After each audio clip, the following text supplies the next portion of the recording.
CCTV's Richard Bestic has more on Mandela's impact in the United Kingdom.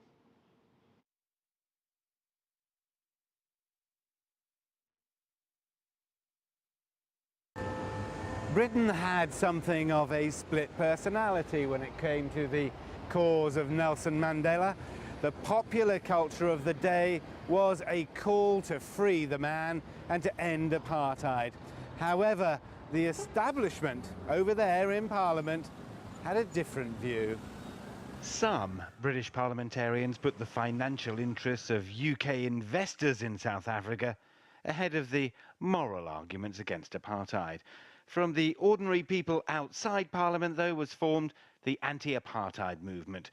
From what was to become a global force, one young activist set the trend, undermining white South Africa's legitimacy with direct action at sporting events. He's Peter Hain, these days a senior UK parliamentarian. Nelson Mandela told me when he came out of prison, those sports boycotts at the time were the most decisive blow against apartheid because the internal opposition had been suppressed. And it really hit apartheid supporting whites because they'd been used to being criticized for apartheid, but then welcomed on the international sports fields of the world, to the Olympics and to all these great sporting occasions, and treated as equals. Well, from now on, they were not. There must have been a period during your campaigning when you thought Nelson Mandela would never be freed.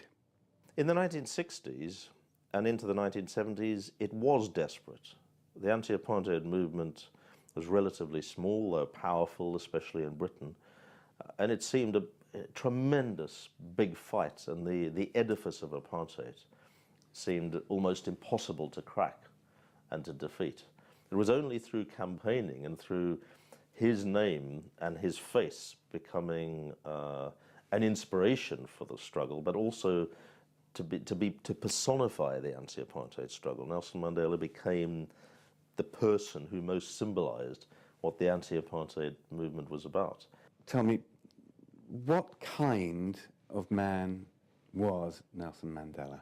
In private, in person, he was an amazingly warm, mischievous, witty, leg-pulling, joking person. And I always thought of him as a people's person above all else, which makes him unique in the history of international figures. Because when you get to be that prominent, a president, a world leader, an international icon, what tends to happen is people tend to withdraw into behind the curtain of public interest and media prurience, and they tend to retreat into themselves.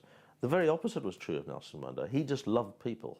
These days, an image in bronze has Nelson Mandela sharing space with the most loved of Britain's sons in front of Parliament. His sad passing, lamented in Britain by a people and now a Parliament united in their love and respect for one of history's most outstanding statesmen. Richard Bestic, CCTV, London.